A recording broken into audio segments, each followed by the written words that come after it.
Hello, welcome to Navigating the Shift, where Annabelle and I, the two intuitives, are going to talk about things that are happening in the world from a woke point of view as well as an intuitive point of view.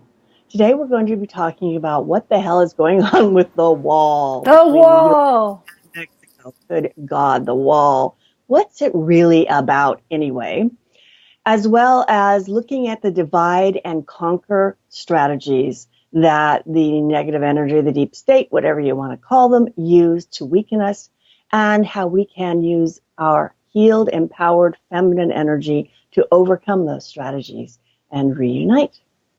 So the wall is crazy. Don't you think it's just so ridiculous that this is going on and on and on? It is. Yeah, it's very, very strange. So I know there's a problem. And I remember watching the movie with Tom Cruise in it where he got hired by the CIA to fly a little plane over the border, back and forward, shipping mostly money and drugs and guns, I think. It was cocaine, yeah. Was it? Yeah. I didn't see the movie, but I saw a documentary about what that movie was made about, Oh, which is okay. basically the whole Clinton thing in Arkansas. But has it only been going on since the Clintons, or has it been going on longer than that? We don't know. Oh, yeah. And of course, when you're flying a plane, no wall is going to stop a plane. No, But no. But there's probably plenty going what on the surface as well as haven't they found near Arizona, like massive tunnels with railroad tracks and space to put entire trucks underground to travel from one place to the next, many hundreds of miles. So I wall will guess you've got to stop. start somewhere, but a wall, I just don't know how So much it's going to why do be. you think Trump is stuck on this so much? And why do you think the other side is so stuck on the other point of view? I mean, is he just trying to keep his campaign promise? Is he trying to appease his constituency who are like totally afraid of Mexicans? um, well, Well, think about when Obama was in. He was taught. He discovered, that there's like millions of illegal immigrants in America, and he was trying to give them just amnesty. Let's just give them a tax number and set them to work. I think he wasn't really interested in trying to round them up and send them home again. He's kind of like, it's too hard, too big a deal. Let's just Right. try and incorporate them in. And yet he'd said some stuff before about we've got to do something about the border.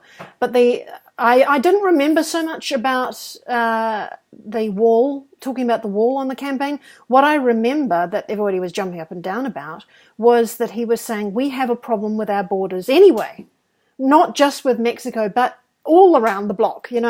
And he, particularly at that point, he was talking about ISIL, terrorists. He says you cannot, we've got great security, can look for, knives and guns and all this kind of thing and find it on the human body, but we cannot check their state of mind. And so we don't have any defenses against these people coming in who already have been trained as terrorists. We don't know how we're going to do that. So the first step, the only thing I can think of at the moment is let's stop everybody coming in from certain countries and let's build a wall. So it was kind of like attack on the end. The main part of the speech was we've got a major problem that we don't know how to solve. We don't have technology that can check the state of mind of people. So I got the impression that was where he was coming from. Was it different for you? Because you probably watched a lot more footage than me. I'm not sure about, I mean, I think that's part of it. And I think that, I mean, it is really true that there's stuff coming into this country that shouldn't be. And the human trafficking point of view for me is also a very important one, not just drugs. But I think there has to be something deeper because Pelosi and Schumer, as well as Obama and Clinton, there's all these recorded speeches they made where they were talking about how important it is to control our borders and put a useful wall in. And now they've just totally flipped. Which is So, such a typical thing for a politician to do anyway, right? This is where we right. get the impression that we have, you talk about the left and the right, but they're really just two arms of the same monster. That you'll have one saying, we've got to do something about this because they're in power. And then the other ones get into power and they say, we've got to do something about this. And these ones go, right? Yeah. So they'll switch between, Divide but and conquer. nobody will do anything. Nobody will do anything. Yeah. It's the same with loopholes for tax evasion. It's the same for so many other issues where one party and the other will take turns saying, yeah, we've got to do something about this, and none of them do anything at all. So I think the fact that he's really pushing the fact that he's going to actually do it is something unique. It's something very different that politicians have not done. I hadn't thought of it that way. Yeah, not for many He's decades. actually doing something he's promising. Yeah. He promised. So, okay, so making good on his campaign promise, that's a level of it. Yeah. But there's got to be something deeper because, I mean, the shutting down the government and, I mean, is it a strategy to try to expose the deep state in some way? To show just how wacky people are? I mean, how wacky the deep state is? Well, I mean, when Pelosi got on and said, Nancy Pelosi, the speaker, said the wall, it's not a wall between Mexico and the United States. It's not. And I'm like, well, yeah, it is. But then she said, it's immoral. A wall is immoral. So they're pulling some strings there. And the whole, we've got to show, this might be a good place where we can show that, the video. A gentleman went to a college campus, I think it was American University here in the States, and read some quotes about the wall to various students and told them that this was what Trump wrote, quotes, and asked them how they felt about it. And then afterwards, he told them, by the way, these are quotes from Obama, Clinton, Schumer, and Pelosi, and watch their reaction. Get these young ones, and they don't. Hopefully, it will also show them how much they've been had an agenda put into them through the media. That you've got to criticize Trump, you've got to hate Trump, you've got to say he's an idiot, and they'll go, yeah, okay, yeah, and they don't even realize that the words that are being said are from the opposition. They just don't. Hopefully, they'll see that, right? They'll see the whole hypocritical side of it. That's one of the reasons I wanted to share it, because it shows it so blatantly and obviously. And I think that we need to see this stuff so that we stop doing it, because we're all being fooled. My whole family is very, very Democratic, and just about everybody I know, we've had this conversation, just hates Trump and cannot get it out of their head that he's just an evil being, and nothing can change them. They're just locked into it. And I'm talking about a good friend of mine who's pretty dang woke. Spent a lot of time listening to, what was that radio show? There was a late night radio show. I can't think of what it was called, but she used to listen to that and talk to me about the chemtrails and all these other conspiracies and stuff like that. But when it comes to this, she's locked down, and she says, I have people talking to me about QAnon, friends at work and stuff like that. She just can't do that, cannot go there. Wow. And it's really limited our friendship, because it's like we get there every single time, even though we say we won't talk about this. Somehow something comes back. And then it's like, and we both go, and we know it's an impasse. And she trusts my intuitive opinion, but just can't get past it. That's how brainwashed everybody is. Yeah, this has got to be the ultimate brainwash, don't you think? This is really, you've never seen anybody attacked as much in the media as this one particular guy. We know he's probably not an angel. They rave on and on about impeaching him, and yet he's been there for over a year and nobody's impeached him, right? Almost 2 years. Yeah, okay, all right, sorry, but a bit longer. But yeah, they can't. Why can't people see that the whole emotional reaction is, there's something odd about that, right? How can you be so crazy about someone that you really don't know? All you've got is these little snippets of footage that you have been sent your way. You don't know if the narrative's been changed. You know for sure some of them have been edited. So that example I just gave you before about ISIL, before the election, there was this video that went viral about cut together of pieces out of his speech saying, these Muslims, we've got to get them out. We can't have these people in our country, or something like that. And then there was a piece of Clinton saying, oh, we've got to be nice to the Muslims. And so it looked outrageous. It looked terrible. And then I saw another video that had been made by, I think, an Indian guy. He says, look, this is what you've been watching. This is what he actually said. And then it goes, and it's a link to his actual full-length speech that says, we've got Muslims in the country. They're just part of our community. Everybody's fine. It's the ISIL people that are the problem, and we can't figure out who they are. And we can't have those people. Yeah, we can't have those people in our country. So there was the snippet, and they reversed the order of some of these things just to make it look outrageous. And then you hear the audience go, yes! So then they go, oh, rednecks. He's talking to the rednecks. So again, the whole video was not just about making Trump look like he was saying something he was not. It was also that all his followers are somebody you should hate as well. So this is very carefully planned and executed. This whole campaign, this whole media thing to make sure that it breaks everybody apart. What's that? I mean, they've always done this kind of stuff, the mainstream media. It's just because he's not one of them.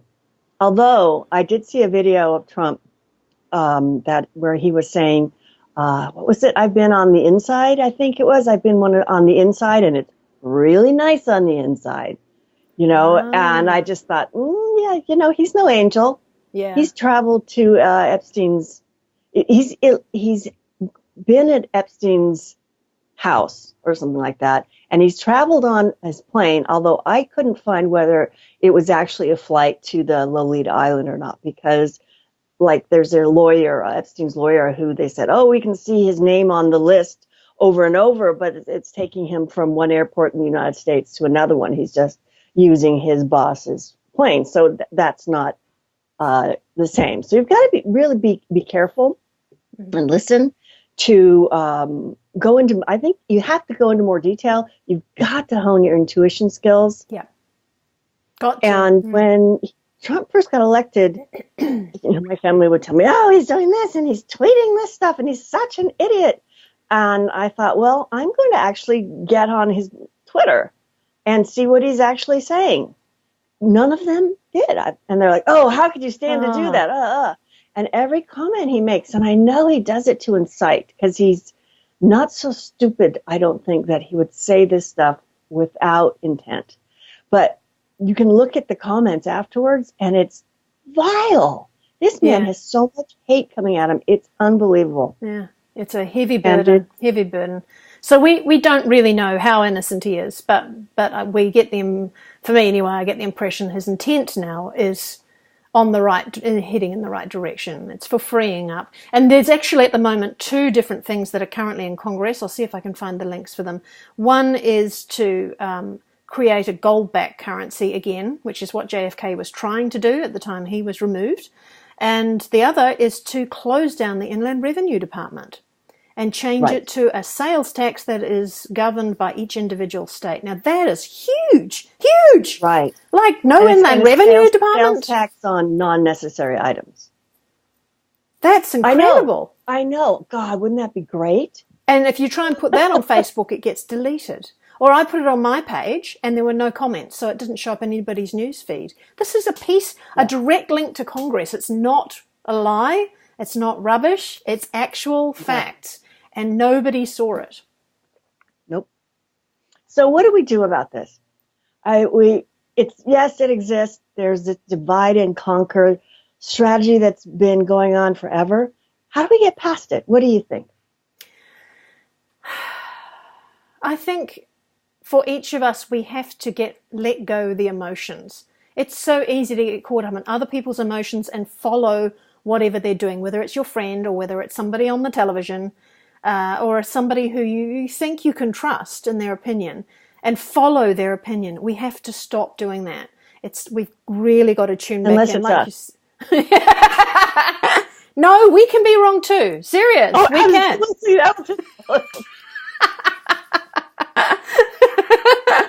You got to draw in. You shouldn't listen to anybody's opinion. It's except us. Yeah, know thyself, right? That's always been the saying. Know thyself. Tune into yourself, no matter who it is, even if you've trusted them before, because people can swing. They can be trustworthy for a while, and then you go, oh, no, that's not right. It can happen any time. You've got to be able to tune into yourself and go, but I was taught to say, well, that's interesting. So even if it's something wild on the television and it showed up on the news and it looks like some huge disaster, we go, well, that's interesting. Let's just look a little further into that and see if it's some major directing thing, because we know that movies these days are directed to look very realistic. Is it not possible that can be put on television as well? Isn't it possible? Well, maybe. You've got to tune into yourself. I think that's the thing. And to not assume that just because somebody sees something in a very different light to you doesn't mean that you're an enemy. You've got to give up that view as well. What do you reckon? All truths are true. Everybody has their own point of view at looking at something in their own background, their own lens through which they view whatever's happening and what is true for them. And that needs to be respected. It does, though some people are basing that opinion on not enough detail or past experience. You have to take all of that into account as well. So sometimes people were telling you something that clearly didn't happen. That's their lens. Yeah. But if you come from a place of, well, okay, that's their lens, that's their truth, so be it, then you're not engaging in trying to change their minds or getting them to see your truth, which is how you get caught into that whole the wrestling polarity thing that sucks you into it. So it's just like, okay, that can be your truth. I understand. You know, when my sister told me she had to go, she was going to go volunteer to call a bunch of people to try to get them to vote progressive. You know, all the progressive voting. I'm like, oh, okay, well, I hope that goes well for you. It's just like, back off. You know, it's not. You can't do anything about it. You can jump up and down. She's still going to do it. Yeah. And she's doing what she thinks is right based on her truth. So based on what she knows so far. Yeah. And my niece volunteered to do counseling for people who are suffering from Trump derangement syndrome. Although she didn't call it that, of course. But, you know, I volunteered and went in and did counseling on Saturday for people who were just suffering from having this president. Really? Really? I told you, very, very democratic, totally locked into the mainstream media family. By the way, they're all good people. Yeah. Loving, doing their best to take care of their family and the world as best as they can from their point of view and their truth. Very true. So realizing that is that's that power of all truths are true. Mm-hmm. It takes you out of judgment. Yeah. I think one thing we do, the balance to that also is that just if all truths are true, therefore I am right, has got to change as well. We all have to swallow our pride and go, oh, I didn't know about that, but that changes my whole opinion. Okay, I was wrong before. What I said last week was wrong. I have a different opinion now. And you've got to be able to do that and swallow your pride without going, no, and trying to defend something that you know is just not working. And then you just look like an idiot. Well, that's part of the all truths are true is that frees up your entrenchment into yourself being right. So, okay, that's your truth. I could see that could be a truth, and then that makes it so your mind's just a little bit more open. And I can tell you, before when Trump started running for the presidency, first thing I thought was, oh, they're just putting him in there to make sure Clinton gets elected. Because there's no way this asshole could possibly be elected. Yeah. And then when he got elected, I was like, okay, I've got to look at this. What's really going on here? And the first thing I said was, okay, well, he's shaking things up. And that's breaking things up, shaking things up. Disruption. That needs to be done. That's the word, disruption. Exactly. Yeah. And then that made me think, okay, so is it possible that he isn't just the most worst human being in the world doing this because he just likes to be on the stage and is narcissistic, and I began to change my mind. Yeah. Just keep on asking questions. That's the way to go too. I think for me, when I watched and he was standing on the stage and it was, what do you call it? The inauguration, like when he's about to officially being announced. And he was looking around like, Oh my God. I thought, oh, that's not full of pride and vanity. That's someone who seriously didn't believe he was going to be there. Okay, that's interesting. And then the next thing was when he was waltzing, like dancing with his wife. And he had this kind of look on his face, that really defensive look of I'm trying to grin, but I really don't feel like it. He was really defensive, and he was looking all around. And of course the criticism was, oh, he's not in love with his wife like Obama. He's not looking at her. But she was looking around as well. You have a look at them. I'll see if I can find a photograph. So I turned off the sound like I usually do, and I watched this video for a while. And the message came through as, they think they're going to be assassinated right now. They think one of them is going to go down right now. You could see this. So much tension. I thought, well, that's interesting too. That was the message that came through intuition. And we've since heard that there are so many assassination attempts on him so far, and media has not reported any of them as far as I know. Even rockets fired at Air Force One, really. What's that? Right. They probably don't report on that kind of stuff historically, although I don't know. Yeah. Maybe they would. Reagan's assassination attempt, they did. Well, he was shot. That one? He actually got shot. No, but wasn't there there was another attempt on him as well. Yeah, maybe you're right. Well, so I just want to go a little bit into deeper on this, because I think the core of the division is wounded masculine and feminine energy both. And the heal, or the way to get past the division, is through the feminine energy. Because the feminine energy is willing to look at both sides and is very inclusive if she's healthy. If the feminine is distorted, you've got all kinds of manipulation and weakness and, oh God, an unhealthy feminine energy. The worst. Wretched. Oh my gosh. That's it. I was at a community center dinner thing once, many, many years ago. And there was a woman talking. It was we were all just sitting at these long tables eating the food. And there was a woman talking to her friend who was sitting next to me. And she was talking, she went out on a date with a guy. And she's like, well, he's called me back afterwards. But I'm going to make him call 4 times before I answer. Playing games. And the friend said, that's good. You have to make sure there. And I just sat there and went, oh my God, this is what women are really like? It's a game. The empowered feminine is well empowered, and that's really important. Do you want to talk about why don't you go into a bit more detail of what the healthy feminine is? Okay. Yeah, because you're good at that. When I let's see, I got through this actually working with clients and looking at certain things on what was the point of creation of an event is a question I'll ask. Where's the point of creation of this? And try to find the beginning, because if you can get the seed out before the tree grows, that's a lot faster than cutting branch, and then sawing down the trunk. So you go back to before it even sprouted, find the core. And often it would be past life stuff.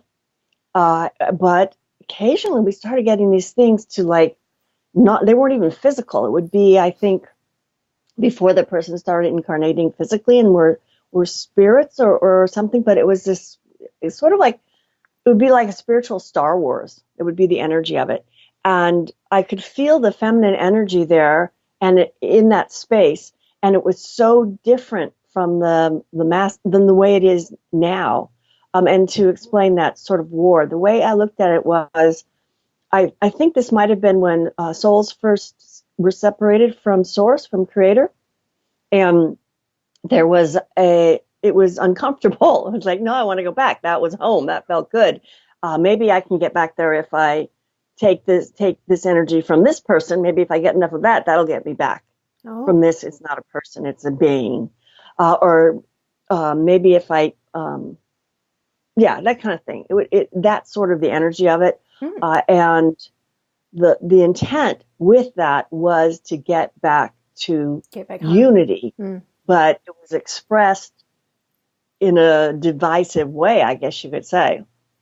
And that sort of started showing me the distortion in the masculine, which was to separate as a way of trying to make things better.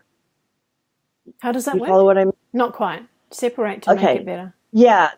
Okay. So the masculine energy is the action. And in order to take action, you have to make a choice, this or this, make that decision.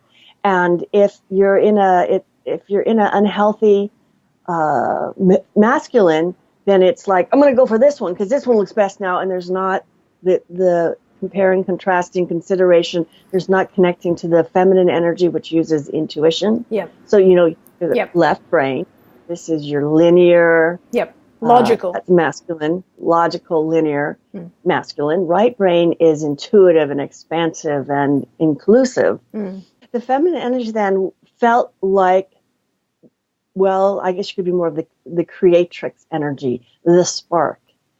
Before it got distorted was, hey, I have this idea. Want to do it? And the man was like, yeah, I'll go do that for you. The masculine. It was more like that energy. And because it got messed up in this whatever this spiritual battlefield was, it was like the feminine energy said, I don't want to be the leader anymore. I don't want to be the spark. I didn't do real well. You take over. And I think on a really, really basic or core or deep level, that is... It was a really bad idea. And a bad idea. Especially since you flipped it and the man's like, okay, I'm going to start, the masculine, not the man, I'm going to start trying to be the leader and the chooser and the creator, which is the same time when we started trying to figure out and make decisions based on left brain and ego, right? They were both distorted. And then that just has spiraled down over time, that's for sure. So it's not this moving into the feminine side of things now is not necessarily about women taking over.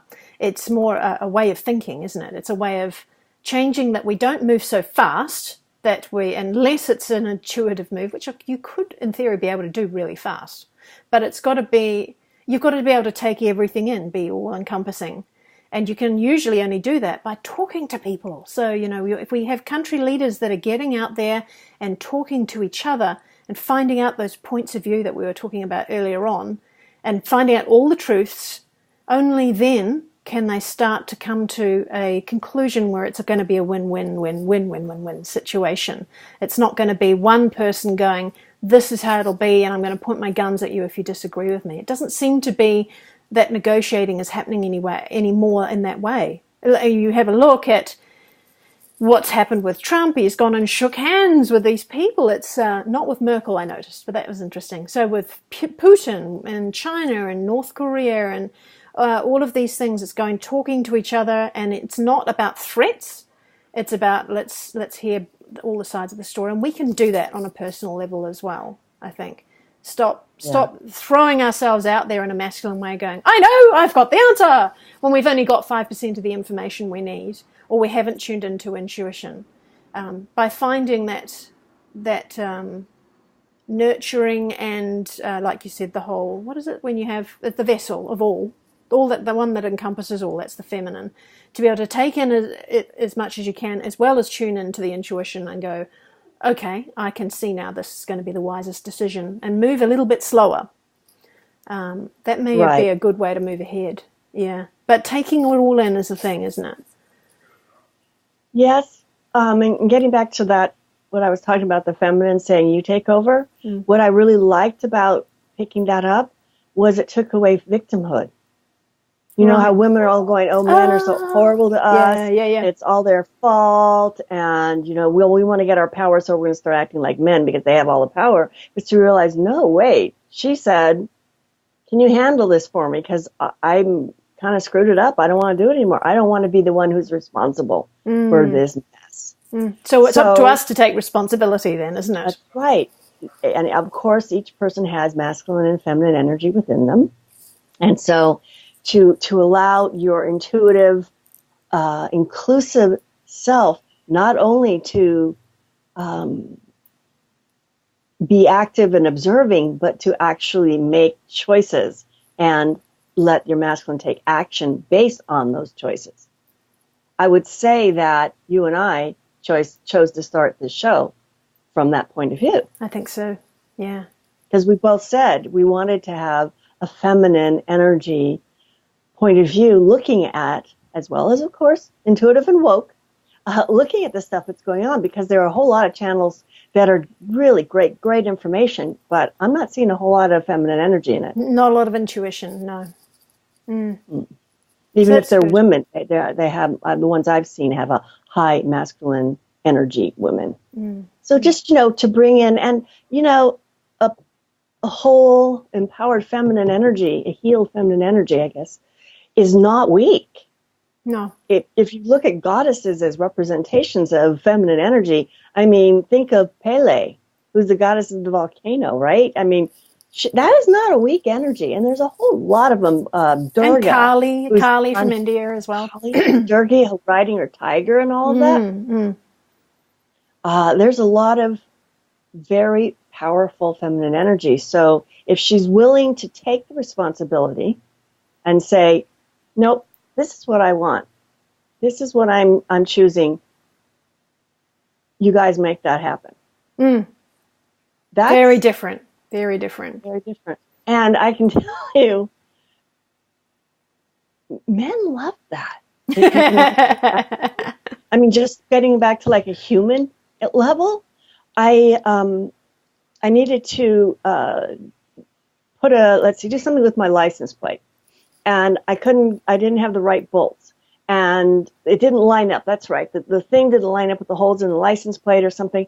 And I was like, okay, I got to figure this out. And then I just thought, God. And there was a nice guy in the local hardware store who I'd been in there a lot because I was getting paints a lot. But I said, can you take a look at this and tell me how to figure it out? I just don't have it in me right now. I just said, I don't know how to fix this. Can you come look? And he walked out of the store. I looked at my car and he said, oh yeah, I can handle this. Let me get you the parts. Let me just put it on for you. And I was like, whoa, I said, thank you. Normally I can figure this stuff out. I didn't say that to him. I'm telling you guys out. I'm pretty good at that stuff, and he was so happy. He was just shining. Yeah. He felt like, yeah, I've been gotten. She got that I'm That's helpful. You allowed him to solve the problem. You valued what he did. He felt great about it. I had a similar situation about this with a flat tire, and I've never learned to change a flat tire, and I don't care. And this bloke came along and helped me, and I wrote this Facebook post about it on a female group, and left it, like, this is what happened. The guy said, he said something funny about females and their changing tires, and my instant answer, rather than getting offended, was, we have other strengths. And he laughed and he carried on. So he wasn't trying to, so that was good for me too, to go, he wasn't belittling me. He was really just going, I can sort this out, right? And that's okay. That's all right. And so I'd said, this is rare for me. I really struggled with accepting help from men before. I've been brought up to be independent and do it all yourself. And it's a sign of weakness if you ask for help. Here it was me asking for help, threw my hands up in the air, off you go, you do it, man. He felt good about it, and we all came away smiling. When I went back to that Facebook post the next morning, there were more than 200 comments underneath, most of them abusive, about how I should learn to change the tire, and we don't do things just to let these men feel happy, and I just didn't want to go back to that group ever again. Of course there was a little, yeah. That's right. There were a few defending me, going, oh, really, you guys are being ridiculous. Everybody was happy. But no, they really got stuck in, and they're digging into the individual words that I used. And I thought, gee, that means there's so many women out there that see it as a sign of weakness to accept help from a man. And this man, it was his gift to me, right? I didn't pay him anything, nothing. He walked away feeling good that he'd helped. He's done his good deed for the day. What on earth is wrong with that? So I think in life, bigger terms, to be able to sometimes let them solve the problem. They're good at that kind of logical stuff. That's good. And other times we are the ones that take it in, take all the logic in, and say, this is the wisest decision. And the guys go, thank God. Okay. You know, it's a balance between the two that we've got to get back the balance. On that note, I think we can just wrap this up and see you next time.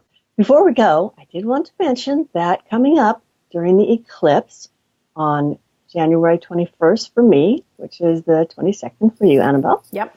That I am going to be having a free webinar.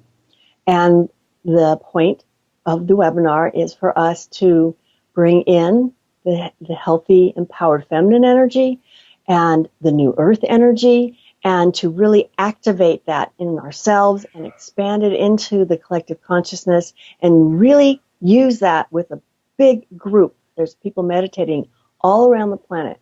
And the big group meditations, boom, things shift, bring on the event, and let's make it all come down this year as soon as possible. And I invite you all to join us. Sounds good. So you put the link down below?